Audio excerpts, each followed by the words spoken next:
Vamos lá. Vamos tratar de método de propagação de plantas. Mas antes é válido a gente recordar um pouco das etapas de preparo de área, seja com retirada da vegetação, seja com manutenção da cobertura morta, os diversos processos de descompactação com uso de subsolador, enfim, toda aquela parafernália tratada na disciplina de mecanização. E aí vê o que acontece. Feito todo o preparo, deixar a área uniforme, deixar a área naquela condição que aquele sistema preconiza, aparecem as etapas de implantação da área. Dentre elas, o cultivo, de fato. E a gente sabe que o cultivo ele pode acontecer de diversas maneiras. Dentre ele, a semeadura, que é justamente a utilização de cultivos onde a gente se utiliza de grãos, de sementes. Semente a gente sabe que é um órgão reprodutivo obtido da fecundação, seja ela autofecundação, seja fecundação cruzada. Para implantação de área também a gente pode recorrer ao plantio. Diversas espécies que a gente trabalha na agricultura são cultivadas de forma assexuada, são propagadas de forma assexuada. Isso quer dizer, partes de vegetativas da planta são utilizadas para um novo cultivo. E aí assim, mandioca, por exemplo, estão cultivadas aqui na nossa região. Batata, diversos cultivos. Cana-de-açúcar estão cultivadas em todo o Brasil. E também podemos lançar mão do sistema dos métodos de transplantio, que é a utilização de mudas prontas. São aqueles indivíduos que encontram-se em plena vegetação e que isso uniformiza a área, isso melhora toda uma etapa que é de implantação da cultura. Tratando de conceitos, a semeadura nada mais é do que consiste na colocação ou inserção de uma semente no solo ou substrato de sustentação para que ocorra todo o processo de germinação e emergência da planta cultivada.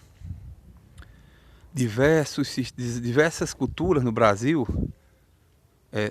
são cultivadas baseado nessa metodologia, se utilizando sementes para propagação, para um cultivo de uma nova área. Sabe-se que essa nova área vai emergir, vai aparecer de uma semente e tem todo um ciclo de vida se iniciando. Por um lado, isso é positivo porque a planta vai se ajustando, vai se utilizando do meio, vai se preparando para lançar uma produção. Alguns cuidados necessários são o processo de germinação, aquela velha história da umidade no solo. A gente sabe que a germinação ela ocorre em função, inicialmente, a semente se embebe.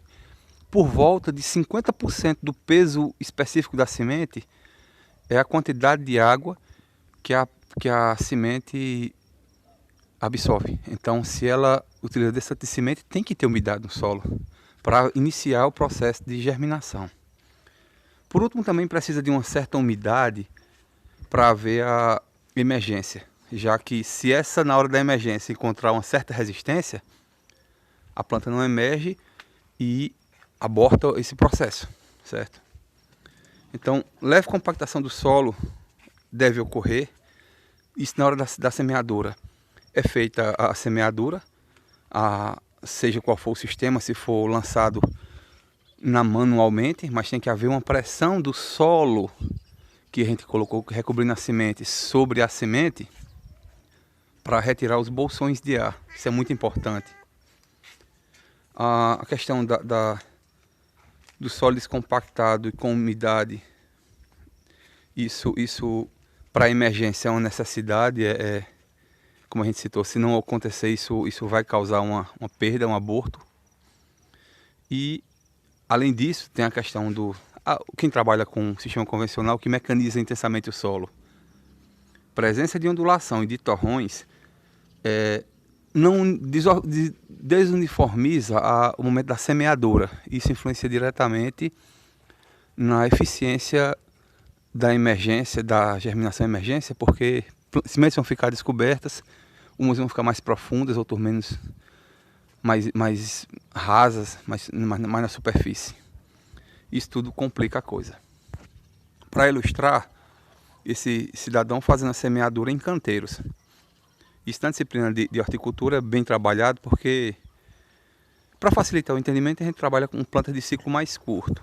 E nesse caso aí, o coentro é o cultivo realizado. Utilizando cultivadeira, mas também manual, facilita, agiliza o processo em relação a você estar abaixado, você está agachado, distribuindo semente por semente, isso dificulta muito. Isso cansa, isso tarda a continuidade da coisa, inclusive. Aí assim, a utilização desses sistemas, apesar de serem muito manuais, mas facilita muito a coisa. E claro, os sistemas mecanizados de grande porte, larga escala de produção. Isso é utilizado em todo o agronegócio e é uma realidade. A etapa de plantio, o método de plantio, ele consiste na colocação e inserção de órgão vegetativo no solo ou substrato de sustentação para que ocorra a emissão de raízes e brotação das gêmulas, para assim haver emergência de uma nova planta, com características idênticas à planta que originou o propágulo. Isso é interessante a gente citar, porque nesse caso não houve fecundação, então não há troca. A gente sabe que no caso das autógamas, há um processo endogâmico bem intenso, e isso causa manutenção das características. Mesmo assim, há um cruzamento, há uma taxa de cruzamento que vai modificando o indivíduo. E quando se trata de alógamas, aí não, aí o cruzamento é constante, é intenso, e isso causa uma modificação entre indivíduos bem significativa. Essa é certo, mas em alguns momentos pode causar no cruzamento de variedades não interessantes para a produção.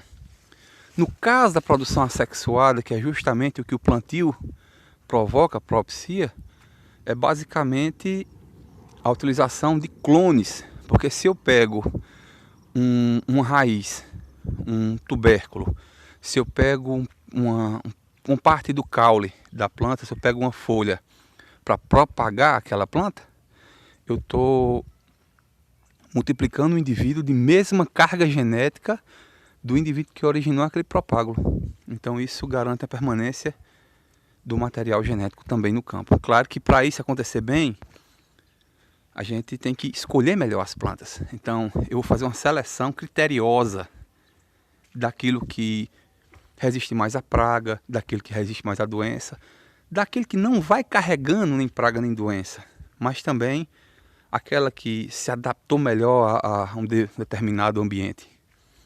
Então o primeiro cuidado é esse. Daí a gente também tem que considerar que partes mais jovens, aquela parte mais apical, ela é muito jovem, muito imatura, as gemas podem não estar prontas. Mas também aquelas da base da planta podem estar velhas demais, e isso pode tanto tardar como falhar uma área de plantio, um ponto de plantio, por conta de que a gêmula apical pode estar comprometida, pode estar danificada, certo?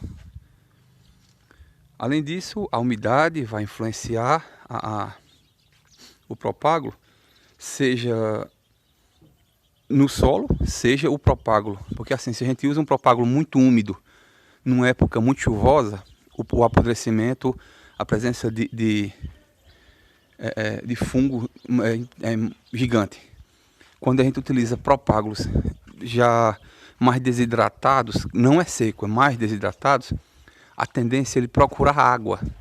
Então isso favorece o enraizamento. Mas para isso o solo tem que estar úmido. Se eu tenho um solo mais seco, eu utilizar como no caso da mandioca, mais úmido, é interessante. Ele dura mais, ele consegue se manter mais, inclusive ele desenvolve mais a raiz, porque ele demora a nascer, mas ele passa mais tempo emitindo raízes. E quanto ao tamanho do propágulo, claro que isso vai influenciar. Se a gente pegou ramos de batata naquela aula prática que a gente desenvolveu, aqueles ramos eram bem longos. Claro que isso favorece o pegamento, justamente porque quanto maior o propágulo, maior a carga energética, maior a carga de nutrientes que aquela planta que vai emergir tem disponível para garantir a emergência. Claro que isso também tem um limite, porque chega um momento que tanto dificulta o plantio, como aumenta a competição por área específica, justamente porque quanto maior a maniva de mandioca, por exemplo, aumenta o número de propágulos, aumenta o número de gêmulas para brotar. Quanto mais gêmulas brotarem, maior a competição por área. Então isso também tem que ter um equilíbrio, tá certo? Olha aí um cultivo de cana-de-açúcar de forma manual, certo? Claro, a mecanização abriu o suco e depois a turma veio colocando o colmo de cana-de-açúcar. Essa cana que eu estou plantando é clone da que foi coletada. É idêntica, as características são justamente as mesmas. E isso é interessante para a produção, por conta de que a carga genética adaptativa está presente. Olha aí um sistema de plantio de mandioca, utilizado aqui em nossa região, inclusive. Mecanizado, tá? A presença dessas pessoas é porque justamente são eles que vão estar colocando as manivas, os colmos, na máquina que vai fazer a inserção dessa no solo. Depois a gente explica melhor esse sistema como funciona. E por último, o transplantio, que consiste na utilização do indivíduo em plena vegetação. E esse plano de vegetação é uma planta que foi produzida em tubete, em bandejas, em sacos de muda, enfim, na maior diversidade possível de se produzir plantas. Como as demais, tem que ter umidade na área, né? Tem que ter a garantia de que vai haver esse fornecimento de umidade para haver um aporte de umidade para a raiz. Aí também, basicamente, o processo é abertura do ponto de plantio, da cova, né? Adubação, colocação da muda, leve compactação para garantir a exclusão da bolsa de ar, fazer com que o solo tenha contato com o bulbo em que a muda se envolve, vem revestido. Tipo, tirei o saquinho, toda aquela protuberância que ficou revestindo as raízes de solo, de substrato, aquilo é o bulbo que a gente está falando. Aquilo tem que ter contato direto com o solo para haver trocas, tá certo? Se ficar a bolsa de ar, isso dificulta, isso favorece pragas, uma série de coisas. E uma leve compactação para isso e tal. E irrigação, sempre tem que haver irrigação subsequente ao processo de compactação. Fez o plantio e tudo mais, professor, mas o solo está úmido. Não, tem que ter irrigação. Justamente para excluir mais ainda a possibilidade de ter ficado alguma bolsa de ar. Olha aí a senhorinha fazendo um transplantio de mudas. E nesse sistema também há como você fazer mecanizado. Pessoal, a região do sudeste do Brasil planta muito citros, principalmente laranja. E são grandes áreas de citros. E é tudo transplantado utilizando sistemas mecanizados. Claro que com adaptações mais diversas para garantir esse funcionamento. Alface é transplantado em larga escala, tomate do Goiás é muito transplantado em larga escala, de forma mecanizada. Mas vejam só, a gente está tratando de cultivos folhosos, alface, por exemplo. Dá para fazer isso em larga escala. Tem regiões que demandam isso porque a necessidade, por conta da massa de habitantes, tem que cultivar mais, tem que plantar mais. Isso de forma manual fica inviável porque os sistemas encarecem muito. Alguns cuidados a mais após o plantio se refere ao seguinte: ataque de formigas e lagartas. Na fase inicial, seja da muda da planta que apareceu por emergência de sementes, seja da planta que apareceu por emergência de propágulos, seja aquela muda que vem surgindo, se formiga e lagarta atacar, compromete o desenvolvimento, inclusive pode causar um abortamento daquele ponto de plantio. Excesso ou falta de umidade, sempre é um problema, caso encontre-se em falta, mas também em excesso. A dominância de plantas daninhas se refere justamente àquela competição. A gente sabe que em período chuvoso mais intenso, o aparecimento destas no local é rápido e numa intensidade muito forte. Isso é possível devido à vegetação nativa, geneticamente falando, obter vamos dizer assim, um conjunto de características de como se desenvolver, de como dominar aquele ambiente, para justamente não deixar ele desprotegido. Falta o excesso de nutrientes, isso aí se refere a algo bem simples. Toda planta ela é resultante da fotossíntese que ela realiza devido à disponibilidade luminosa. Claro que regiões que estão mais nubladas interferem diretamente no crescimento. Presença de água. Regiões que têm muita ou pouca água vão interferir no crescimento da planta. Mas também regiões que fornecerem um aporte de nitrogênio, de cálcio, de fósforo, magnésio, daquele conjunto de elementos que causam o aporte para garantir o crescimento da planta.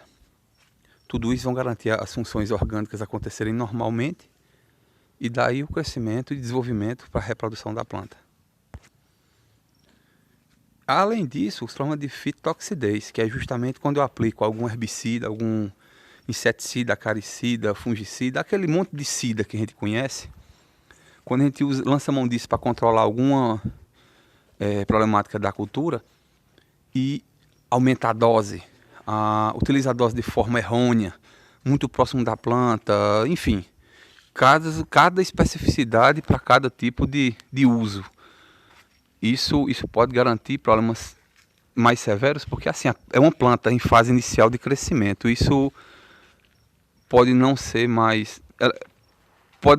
superado. E se isso não for superado, ou você perdeu a planta, ou ela perdeu a capacidade de produzir com todo aquele potencial esperado lá no planejamento.